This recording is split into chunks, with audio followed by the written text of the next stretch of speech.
Well, good morning. Good morning, Sarah. Good to see Oh, you. good to see you too. And apologies for everybody behind the scenes, by the way. I know we're a little late on coming on our live. I was actually having technical issues here.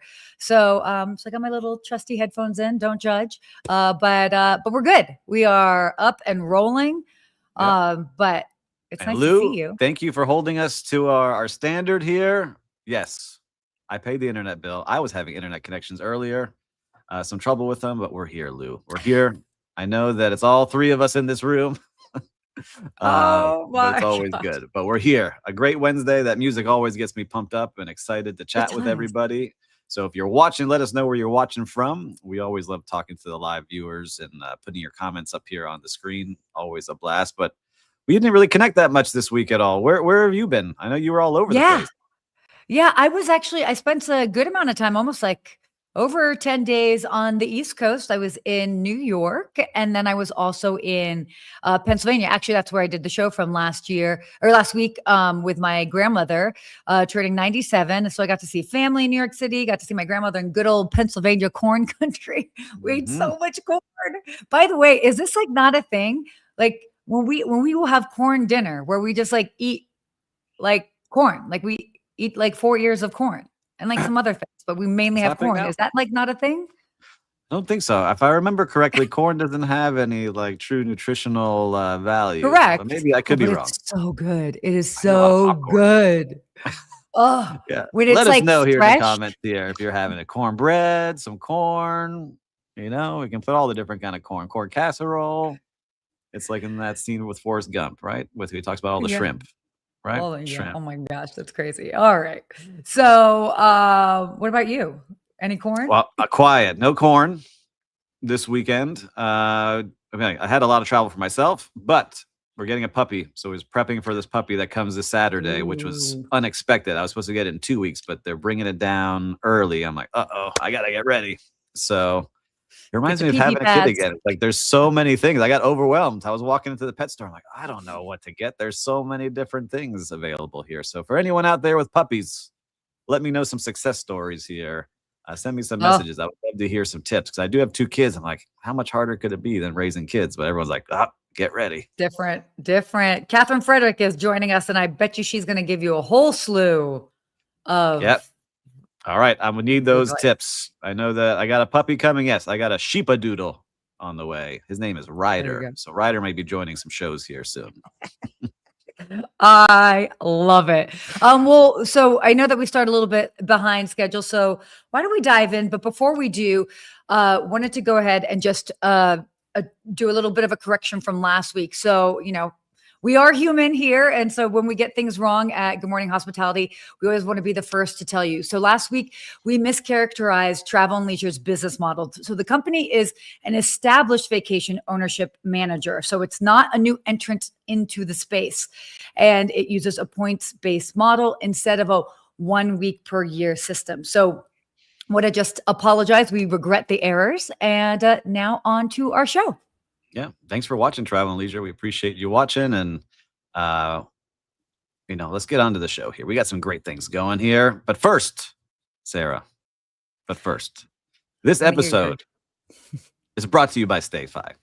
StayFi helps short-term rental operators build direct guest relationships through branded Wi-Fi portals, email marketing, and guest data tools that turn one-time bookers into repeat guests.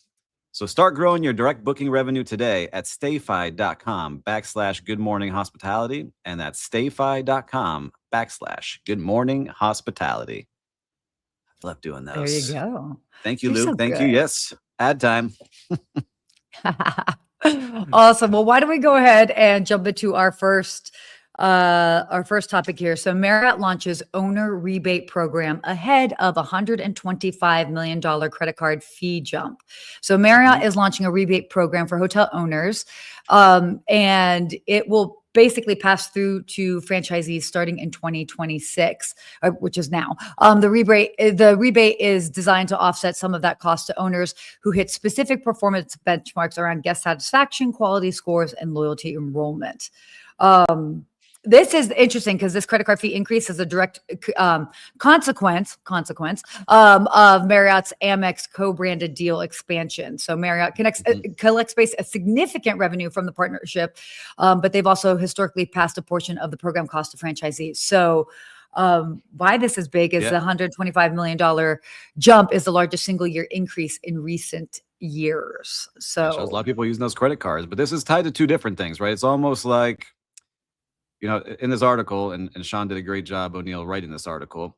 He kind of has a section there of why now this is happening. So we'll start with that part. It's in March, 51 owners representing 990 hotels. So that's roughly 182,000 Marriott rooms sent a letter, which Skift obtained, to the CEO, Anthony Capuano, and said they want help. They need help here. They want a piece of this credit card revenue, that they have costs that are going up. They have expenses that are going up, and they're not seeing a benefit from it. So what the CFO said is, we're going to give back up to 50 basis points of gross room revenue, fee reimbursement for achieving defined thresholds. So they have to start by earning good customer scores to be able to get to this 50 basis points. And so what that means, it sounds like something fancy, but basically it's 0.5% of the room revenue, right? So I did a little study. I went back and looked. I was like, how much could this make? I mean, it's depending on the size of the hotel. I did an average room size. It could be anywhere from $60 to $100 to $150,000 given back, which is right to the bottom line, which helps pay for salaries and insurance and things. But it's not a gigantic number. But it's something to start with. But I don't think this is going to go away. The more and more of these credit card fees go, the more and more the fees that the big brands make, I think we're going to see a lot more of the hotel owners saying, hey, we're covering the cost of everything going up. We want some more of this as well. Exactly. And so, and I mean, with this also happening with Hilton, obviously Marriott, Hilton, this happening at the same time, it's clearly indicative of a larger industry shift. So now, I can tell you, it's just everything's getting more expensive, right? As we manage to have a good management company, like we start looking at things, like all of a sudden, every single one of your supplies gets more expensive. Every single one of your insurance, your labor, the water, the electricity, everything goes up in cost.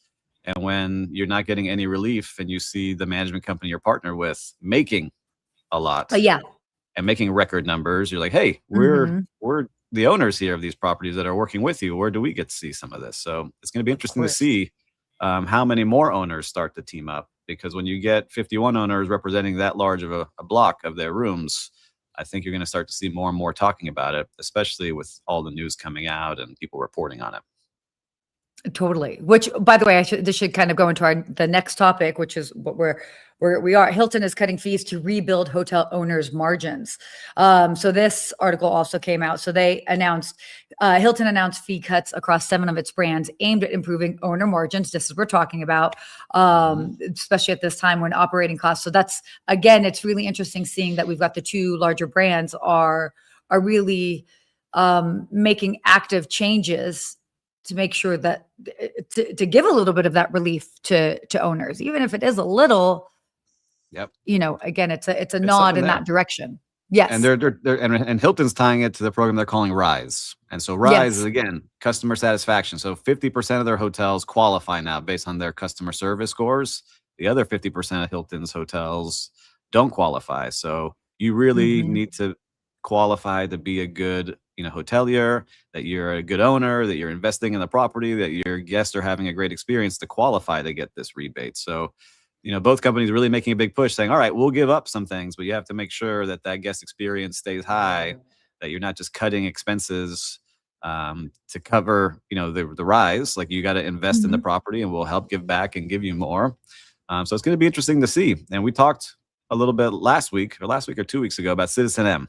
And this kind of made me think about it. Like, all right, I don't want to work with Marriott, someone could say, or Hilton, or a big flag, and I'm going to go on my own. But then you look at Citizen M, and 50% of their bookings are coming from that Marriott engine. So it is a great benefit to being a part of that big flag as well. So there's gives and takes, which I understand. And being an owner now and developing a property, you have to figure out, all right, what do I want to give up to ensure that I have a consistent room revenue, consistent base of guests, while taking on these costs. But it's a good look to say, hey, we're giving back and we want to be a team player, but you also have to give good customer service. So it's really interesting to see how this is going. We have some people Yeah. commenting here. Lonnie Wolf saying, Oh, yes. in the house team, the 0.5%. Taylor mentioning costs are going up every day. The exact reason we created Integrity. I got to check out Integrity. Yes. Brian Fish, investing Hey, in the property Brian. is the big one. They are defaulting more owners due to delayed renovations, and this is their way of dangling an incentive. I think you nailed it perfectly, Brian. And Yeah. it's what's happening, right? So extended stay growing and the ultra luxury growing. Mhm. What's going to happen in that in between? And that's where most of these owners are at. Yeah. No, it's a very great point. It's interesting times indeed. So why don't we come to our next topic here? Let's do it. Club Med. So this is kind of cool. So Club Med's premium pivot shows what commitment actually looks like. So this is actually kind of a cool thing. Yeah, check it out. So recently, Club Med, they posted revenue growth of roughly 12% year over year with average daily rates of up 18%, driven basically by a decade-long commitment to exiting the budget all-inclusive space and repositioning more as a premium resort brand. And what was actually really exciting is they just did a groundbreaking. That's what that picture was from in St. Right? Yes, exactly, which is part of the U.S. Virgin Islands, not to be mixed up with the drink. And so, yeah, so it very exciting to see kind of what they're doing. But we've talked about this for quite some time as far as like the industry and where all-inclusives are moving towards.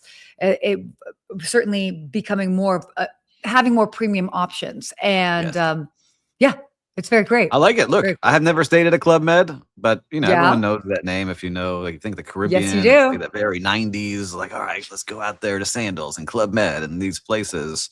But now they're pivoting. That people want that experience. I think cruise ships have helped people realize they like that kind of environment and kind of pushing upscale. And so with Club Med now, again, where are they going?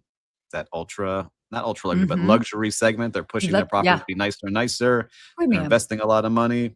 They really want to get a piece of that business. And I love that they're coming to the U.S. for the first time. It's not continental U.S., but the U.S. Virgin Islands, where I was 2 weeks ago and fell in love with. I'm like been dreaming about going back. Right. It's so magical and it's great. I mean, it's part of the US. So I did a post on the US Virgin Islands and British Virgin Islands, and a lot of people were like, do not talk about it anymore. We want to keep this quiet.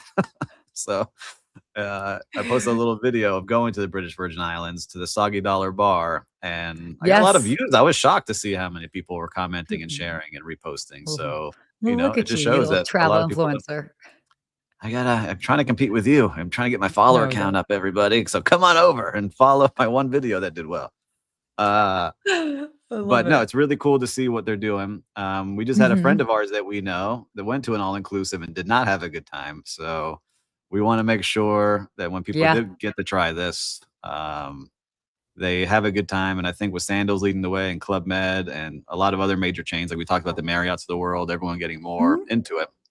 I'd be really interested to see where this goes because it's a very different model than a traditional resort. And it is, I think people like but it. I have to say, people love it. And even like with my travels prior to 2020, I personally hadn't really been to that many all-inclusives. And then after 2020, I've worked with many different brands, and even was just at one earlier this year. And it, when it's done right and it's done at a premium level, it's actually great. I actually just saw somebody posted a video on Instagram, and they're talking about this interesting thing with like, if you're trying to do luxury or like premium, people don't want to do math. And it's that sort of idea of like, oh, well, if you stay here, then you get this credit or that credit. And that's what you don't have to worry about that in these all-inclusive, these higher end, and it's covered. And it is what it is. And if you want to go off property, that's a whole separate ball game. But on property, it just makes it easy. It's true. And live viewers, I'm curious if you like going to all inclusives. So let us know yes or no. I'm curious, just a quick live poll here to see if you'd be interested in going to a Club Med or a Sandals or a place like this. Because I think we're going to see more and more of them as people really start to see how far their dollar can go. And once you're at a place, it feels good. Like, I don't have to worry about how much that drink is going to cost or this extra ice cream for my kids or, I want to go to the buffet and do a little bit more. Like it just continues to feel like, I just recently did a trip, and every time I had to pay for something, I was like, oh man, that price seemed to go up. That bottle of water went from $8 to $10 this time. It's like, oh man, what can we do here? When you're on vacation, do you want to think about, okay, I'm really only going to have one margarita, or I'm going to have 3? Really? Right? I know Sarah likes 4. So, but Brian's saying they want to pay up front and know they aren't going to owe an extra $2K after the week is done. Correct. I agree with you. That's why I like cruise ships. I had a friend of mine, one of my business partners, who's like, oh, you like going on cruises? He went on his first one on Royal Caribbean. He's like, all right, I get it. I understand now. I see why you like it. It was a great experience. It's fantastic. So I think there's something for everyone out there in that all-inclusive world. Just try to make sure you go to the right place and don't have a bad experience with the one out there. Are we old enough for Club Med? Right. I think we are now. We are. Brian. We're definitely. So long as you're over 21. I'm kidding. For those margaritas, that's what I mean. Lou does mostly all-inclusive cruises, Viking, Oceania, Celebrity, with drink packages, and so don't worry about expenses. Lou, I agree with you. I got to start doing some of those more. The next tier up from Royal Caribbean. I haven't done anything above Royal Caribbean on a big cruise ship, so I got to check out the Celebrities and Oceanas of the world. My favorite thing is like when you go to all inclusives and like they do a good job, and they've got their little sweet store, and it's like, okay, I'm gonna get like some chocolates and some dessert. It's the idea, like it just is nice to not have to worry about it. It's like, I want a cappuccino in the morning, and it's treat yourself. Treat yourself. Treat yourself with some chocolate and a cappuccino. Going all out over here. But yeah, again, I think it actually really helps with the whole vacation again, that vacation mindset, which I think from the guest experience is great. So yeah. Well, I'm looking to see some more. So I appreciate the tips on the different areas, and thank you, live viewers. It's always fun to see what you're up to. By the way, maybe when Club Med opens, I think that they are going to be opening in 2027. Maybe we go celebrate. I think I'm down. I think we got some invites. Didn't we get an invite? I don't know. We can talk about that backstage. Someone sent us something. Yeah. I remember. So yes, we can they talk did about it. Yes. Anyway, so all right. Well, let's go ahead and talk about this. No. We were invited to the groundbreaking. So, but we were like, hold off until you're ready to accept guests, and then we'll be there. Yeah, because that'll be more useful for everyone. So Hyatt, so this one's interesting. Our next topic here, Hyatt is under pressure over delayed openings as it speeds up mid-tier build out. So Hyatt is facing analyst and investor pressure over a higher than expected number of delayed hotel openings in its pipeline, which is pushing its net unit growth below the targets it's set for 2026. The delays are concentrated in the mid-tier segment, so where Hyatt has been aggressively building out its select portfolio. So, and this mid-tier build-out is intentional. Hyatt, as we might know, has historically been weighted towards full service and luxury, which limited its, addressable market for franchisees. But the select brands, including Hyatt Place, the Hyatt House, they've been growing faster than the overall sort of system they built out. But constructions and timeline. Construction's always challenging, right? You know this. It's very hard. It depends. And you have to be on point. You have to have a lot of people involved. We reported, I think it was last year, Hyatt went through a lot of different changes at the top of the company. And I can say just from knowing people within the company, there was a lot of different visions, but now they're starting to get back on track. And this is a big push to get those select brands, Hyatt Place, Hyatt House.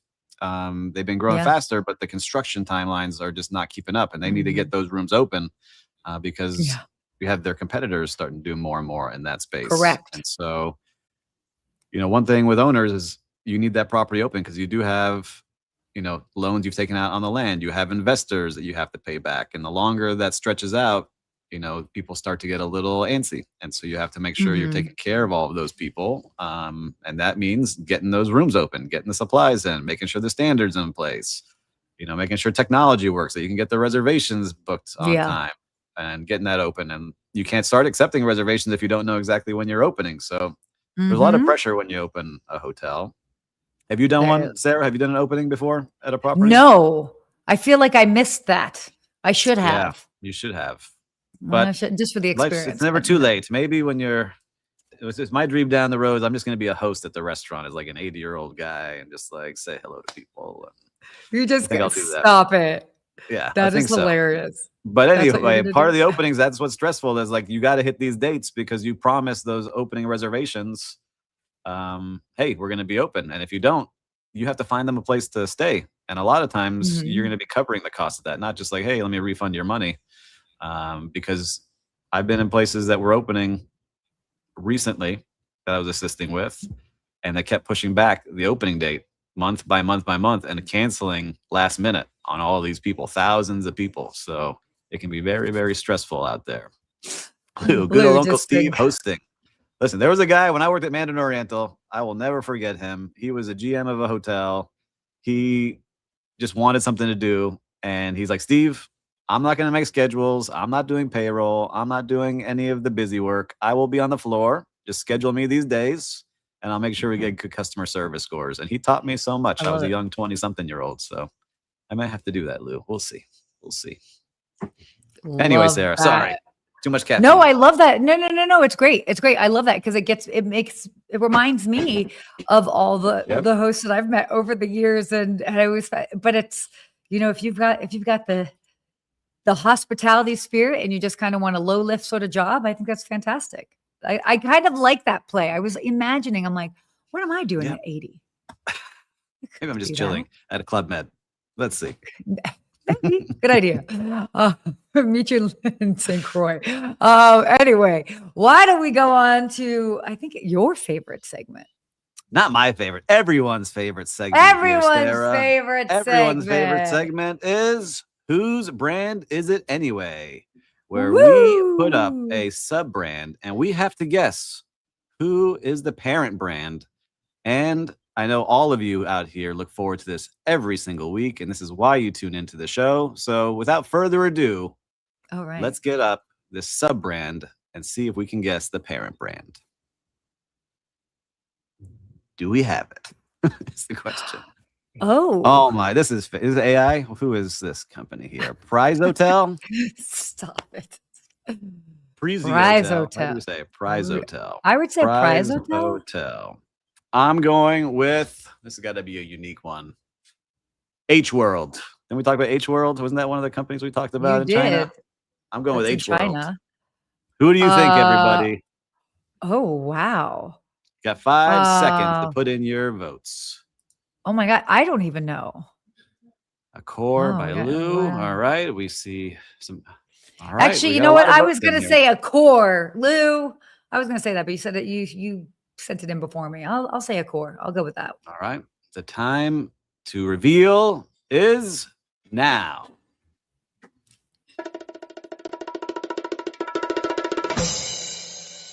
Oh. Radisson. Oh my gosh. Never even on my radar. Well, let's check it out. Can we put it on the screen? Can we see what it looks like? So it is Prize by Radisson. I like it. Prize by Radisson. Prize Hotels. All right, everyone. See what the inside of these, I mean, like the rooms. Like, affordable, high design. Prize by Radisson is a new generation of centrally located lifestyle-led properties. Oh, look at this. Prize by Radisson's eclectic character combines comfortable accommodation in an informal setting and surface culture. A lot of good social spaces. It kind of reminds me of like a Citizen M vibe and a Yotel. Yeah. So kind of yeah, totally. Very They cool. definitely do. You see, this is why I like doing this, because we learn about all different kind of places, and it makes it fun to see. Like, all right, I'm gonna keep an eye out for those. And where those rooms are kind of cool. The rooms were vibey. Look at that, that little fun situation there.